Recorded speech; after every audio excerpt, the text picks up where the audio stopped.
Unfortunately, this video will not be edited very well. My name is Alexander Gatter, and this is my project 2 video explaining the entire project for games animation project 2. I just spent an hour recording my first video just to realize that my microphone wasn't recording the entire time, and it is almost 11 and an hour before this is due. This is the project. Um, I will go through my all of my content folders and explain what is in each of them, and then I'll explain the entire outliner and everything in the viewport, and then I'll explain the sequencer. So this is the sample motions. It's from Fab. It's a folder where I got some of the animations that I've used here for, and a rig skeleton. Um, this is the base animations. This is my old project one that I used the blueprint of and the animation blueprint of right here. Um, this is the one that you are viewing right here. The only changes from my first project is that the camera is a bit closer and not as far up um, or further up than the default one that comes with the third level blueprint. This is the current working multi-directional blend space that this character uses. These are not the animations I am using. I am using different animations because these animations have the unfortunate fact of them using the bow as well as these are for the rogue character, which I am not using these animations. So this is just an old folder that is in here. There are no changes to this blend space when it comes to my old character. Um, they are all the same exact animations for this running blend space. It's just my project one that I remade and I just put on this skeletal mesh. But again, there are no changes. I even have the old one just when I was testing it to make sure everything was still working. These are the building meshes. This is essentially the old I made an asset library that now I definitely do not have time to open and show off, unfortunately. I can show, I'll upload it as an external file along with this file. Um, but these are all the assets I was going to use, and I will show off in a second in the entire environment. But these are just again static meshes. Uh, this is just characters. This is just more mannequins and rigs. This is actually the uh, rig I've been using to bake animations. Because the way I made animations, which I'll show off in a second, is I would grab an animation I like. In order to blend it then with that animation, again, I would just use like a couple of the first frames, and then I'll delete all of the following frames off of that animation. I would essentially just use the pose and a couple more frames just to blend it, but then I would delete everything and then use it to create my own animation.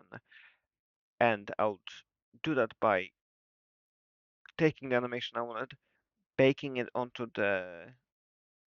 um, the Quinn body, the one that comes from the levels, level prototyping or third person, the content that comes with the default Unreal stuff, or I believe it's these skeletons here. I would bake the animation I wanted to use onto that skeleton, um, use the rig that it comes with to make a new animation, uh, make my animation. Then I would take that animation and bake it back, retarget it. Sorry, take the animation I made on the rig, bake it into an animation sequence, take the animation sequence and retarget it back onto the skeletal mesh of the rogue I wanted to use. That's how I made my two animations for this character. Sorry for that. This is just more third level input stuff. Again, level prototyping. This is the schedule mesh I've been using, and that's basically oh, sorry, not Sparrow. Meshes. No. Skins. Sorry, Rogue. This is um, the skeleton mesh I've been using. This is just a backup I made in case this one broke when I was. I should show this. When it comes to the level of details, there's only one level of detail because I wanted to get rid of bloat, and um, this is all painted as one polygroup because the other polygroup was the bow that is now deleted, as I didn't want this character to have a bow. Since again this isn't medieval fantasy, this is supposed to be um, Industrial Revolution, and I like this skin. The next thing that's important is that this cloth particle system, the Chaos cloth, is entirely made by me. I deleted the old default one, and this is all set by me. Uh, there's really nothing, not much there. But all of this is set by me, so the scape follows the character, it follows what I wanted it to do. I was originally supposed to do the hood as well, and there was a whole thing where I would take the hood off the character. That was supposed to be a big part of this animation, um, but I ended up not being able to do that, unfortunately. Um,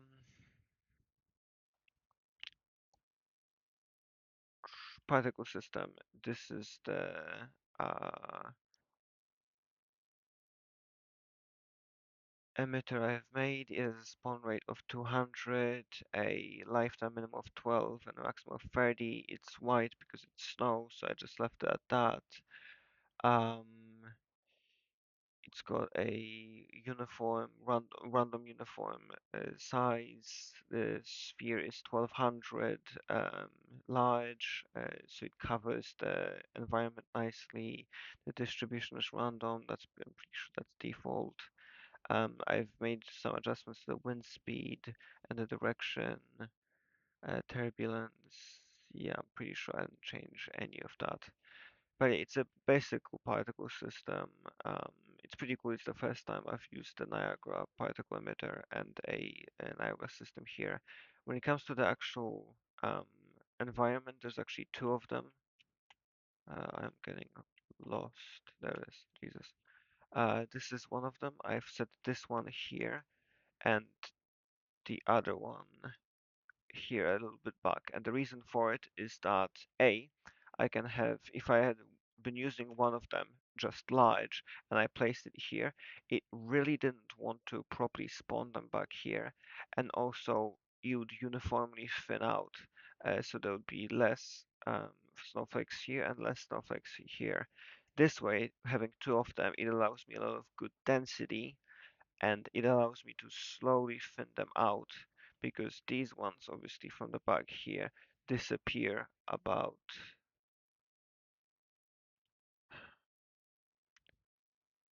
about here. Meanwhile, these carry on and actually hit this building. So it allows me, you can clearly see here, the amount of them slowly dies out by this distance. And it covers the entire area really nicely. I'm very happy with it. This is the retargeted animation. So this is what I was talking about. I would first take an animation I liked.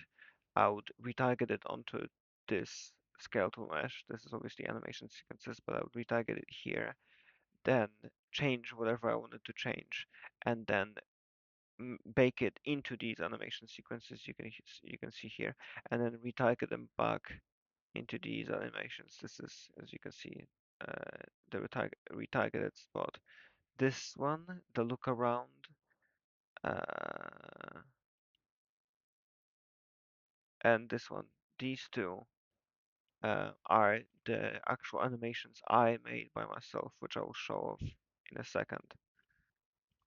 Uh, More third person stuff. Okay, sequencer. So, first of all, we've got the camera.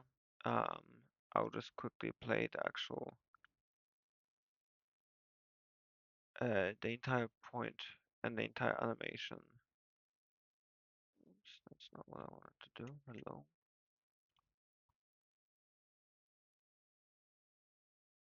Oh, god damn it. My computer is freezing.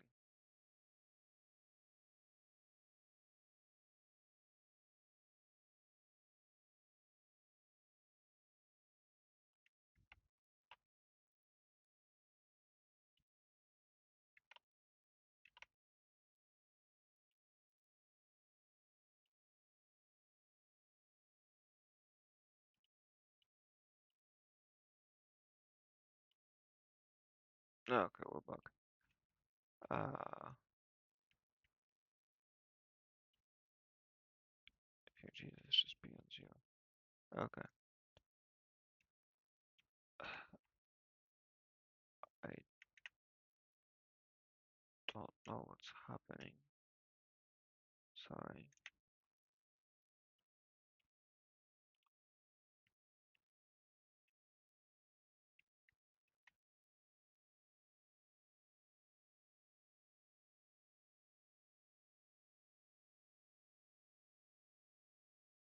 There we go, it's playing now, probably.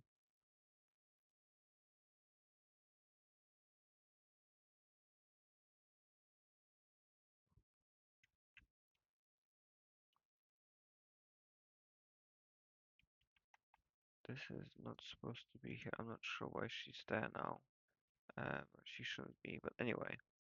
Um, this is the first shot. Obviously, we've got the establishing shot, then we've got this nice wide shot here, this Dutch angle, this full shot here, uh, this shot here, then this full shot, wide shot here, and this full shot here. Sorry, turning. Okay, so to explain all of the animations um, and the blending of them, these are just keyframes that deal with the distance this character is uh, traveling through. Obviously, at different points, she's in different keyframes. She's at different points. She moves um, around. We've got the bend here,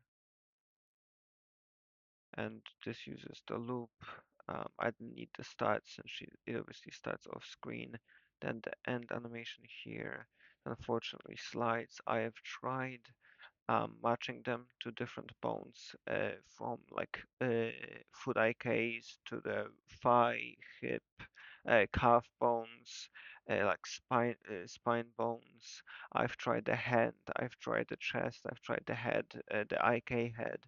I've tried a little of different bones, and these matches, which is some of them to the head, some of them to different parts of the skeleton.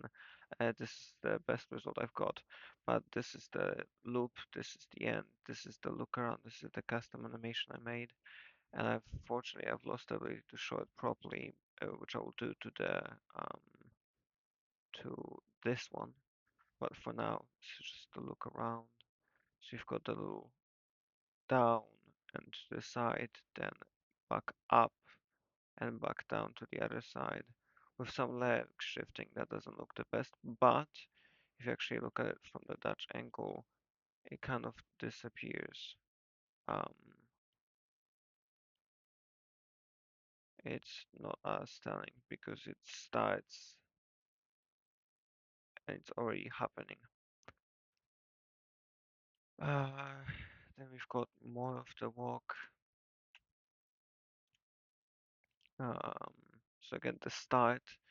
So she's not walking in place when the camera cuts, but she actually starts the walk. Then we've got some blending here. Unfortunately, it doesn't look the best. And it holds still while the angels move. I didn't want to rip off the angels straight from essentially Doctor Who, so these aren't exactly weeping angels, and I'll explain them in a second. But then we've got the sprint backwards animation, in which hue blends into this falling and turning around because the gate is closed. So I'll explain the gate very quickly first. The gate has just very basic key animations. It's obviously keyed open at the beginning, held here, and then it nicely closes. Unfortunately, Unreal doesn't have. This is really annoying when it comes to the camera.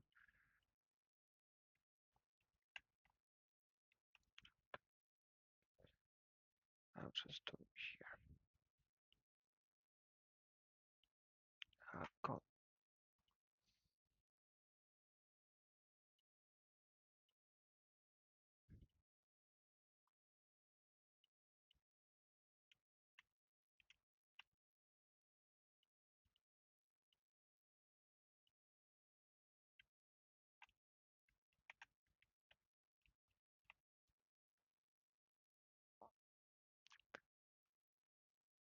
So yeah, the gates have very basic, um, just linear closing and opening keyframes. There's nothing fancy about them, but it looks pretty good. It's a nice arch.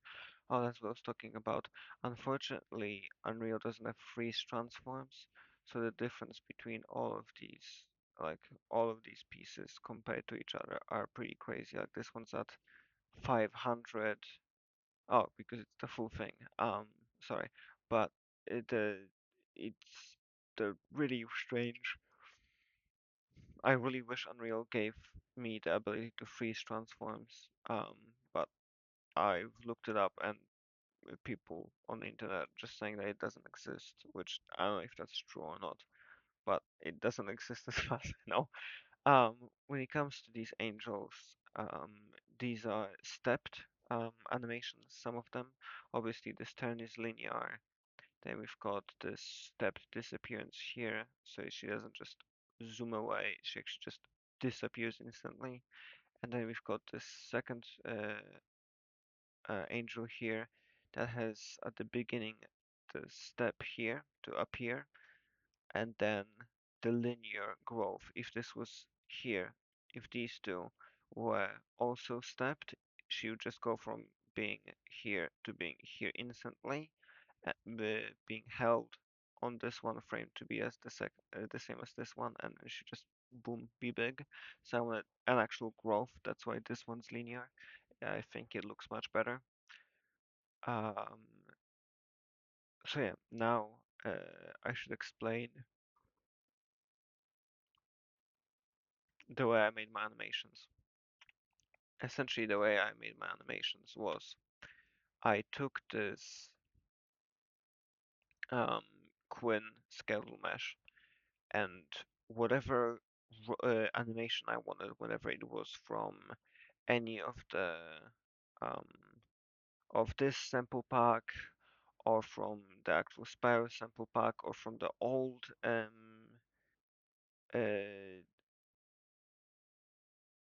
Paragon character, because the sprint backwards is from that old Paragon character from the first project. Whatever animation I wanted, I just took it, retargeted onto this skeletal mesh, then took this mannequin body and animated it, as you can see here, um, which I'll be explaining in a second. Animated it here, then baked that into an animation sequence and took that animation sequence and retargeted back onto the rogue skeletal mesh. Um, it's a pretty good system for doing this. I'm pretty happy with it. When it comes to the animations, we've got these couple of frames, so I could nicely blend them with the actual with this sprint backwards, right? They overlap a little bit, and that's exactly what I wanted. And then we've got um, now the pain of this, which is I don't know if this is how games engines have to run their animations, but all of the animations I have found are all like this, where like every single bone has a keyframe on every single keyframe, on every single frame. So there's no in-betweens naturally generated by the computer. It's all keyframes, which is utterly insane to me with my experience of working in Blender and Maya, where we've got obviously way more in betweens than any actual keyframes. Um, so the way I did my first look around was just change the specific keyframes I wanted to use and maybe delete some to have some in betweens. But it was basically still filled with all the other old keyframes. Um, which when I was working on this one, I realized I can just have this because the reason why I want this one and the look around is I didn't want to just start animating from an A pose or a T pose. I just wanted the actual just the first pose to exist. So I could more quickly go on to animate to make my new animation that will start from the same pose as the old one rested, and for some blending to happen. Um, and this allows me to do that, right? I can just start here from this same pose instead of having to, from nothing, come to this pose with this exact placement of so many things that comes from, this run. So the way I did this way is I just deleted all of the other keyframes I didn't need from this point on. Just deleted everything and just started putting in my own keyframes on the bones I wanted, how I would animate in Blender or Maya. It worked well for me, and I'm pretty proud of this animation specifically. I think it's pretty dynamic. The only thing I would change is this whip back is a little bit fast. Look here.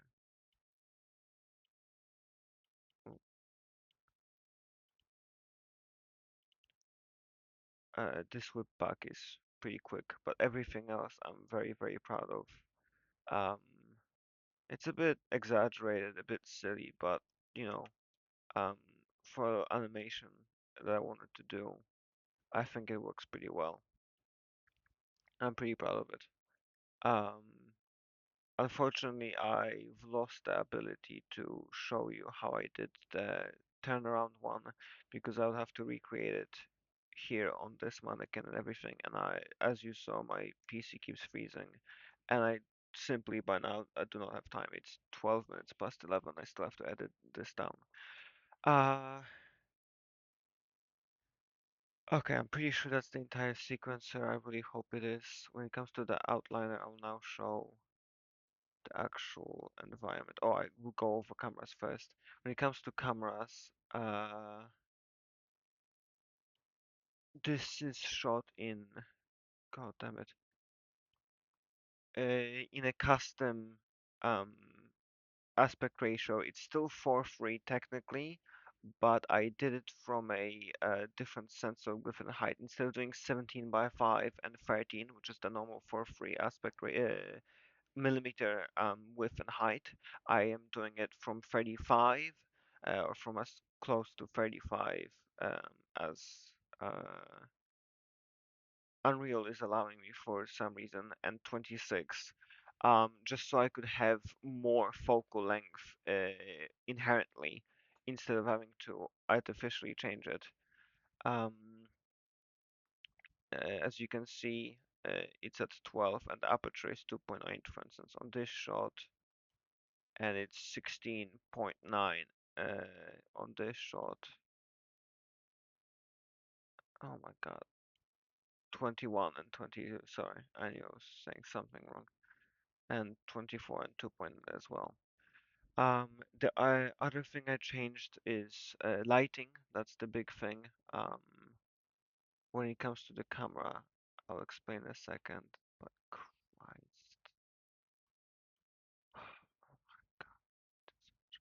Okay. Uh,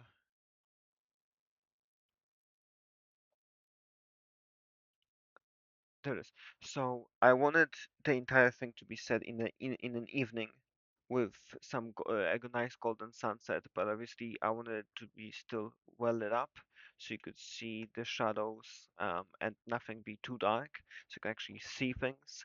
So the way I went around it was I created this pink light instead of just being white or yellow. So it gives that nice golden um,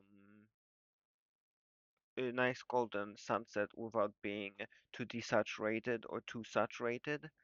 And when it comes to cameras, I did it by using the post-processing settings here and turning on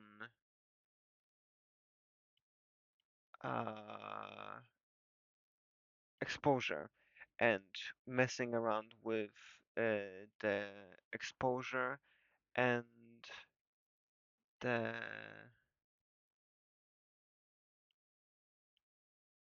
uh, Christ,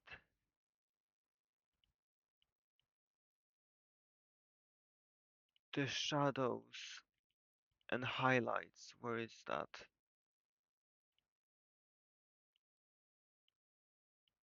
There is highlights and shadows. So it still gives off it's evening, but you can still see things properly. I think it's a pretty good result, and I'm very proud of it. Okay, when it comes to the actual environment that I can show off now,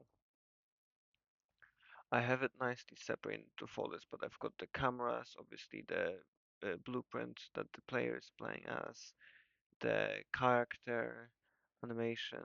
This is the showcase. The player started that's here for some reason. The angel, the snow system, the sequencer, the trigger box. Oh, the trigger box. That's right. Uh, uh, God damn it. There is. This is just a trigger box so that actual animation would play. So when you walk into it as a player, it triggers the actual sequence. It's not that complicated. It's pretty easy. Thank you again, Steven, for showing me this. I thought it would be way harder. Thank you for your video. It was amazing. Um, the world map, blah blah blah. Okay. When it comes to the actual thing, this is the court itself, the actual building. Um, right here, it's made up of these meshes. As I said before, I got these meshes from this Gothic cathedral set and the modular cohort one. Um, it's pretty nice. I'm very proud of the environment. We've got the houses around. I'm guessing that these walls went the pavement, but they should be here. Um, but yeah, we've got the houses. Obviously, this is made up of like probably close to 200 individual static meshes, maybe even more. I have not counted. Um, then we've got the lighting, then obviously the pavement and everything that's on it. Um, Again, I went into so much more detail in my hour-long video. Um, there's no audio. Uh, this is the puddle, for instance, that I covered up, and I wanted to use a fountain over there when I wanted to extend the street more, but I never ended up extending it. Um, yeah, I'm pretty proud of the environment. It's supposed to look like Paris in about 1890, where the King in Yellow is set. Um, Obviously, these buildings are supposed to be Rococo, so from Louis the 15th, I think, which is like the 1400s, I believe, so the 13th century. Um, Again, I recreated Rococo with this courtyard as well as I could. Um, if anybody's ever been to like Europe from about the 13th century, our walls are um, not very even. So I recreated it. I'm pretty proud of it. It's pretty spot on, I have to say. There's little Easter eggs that you can see in the sequencer. I talked about that as well.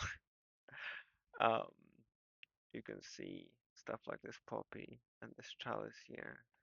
There's another one here you can see right there, that tiny little dude. Um, Yeah, the actual dragon is just a gargoyle I'm using.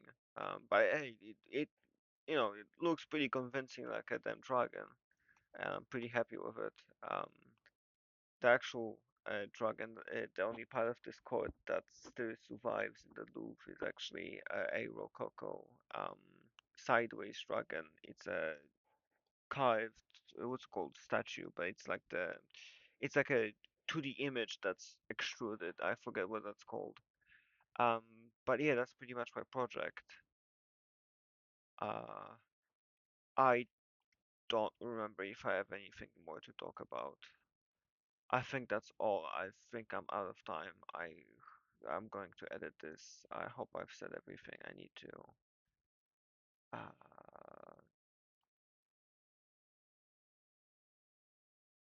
yeah, I'm pretty sure. Okay.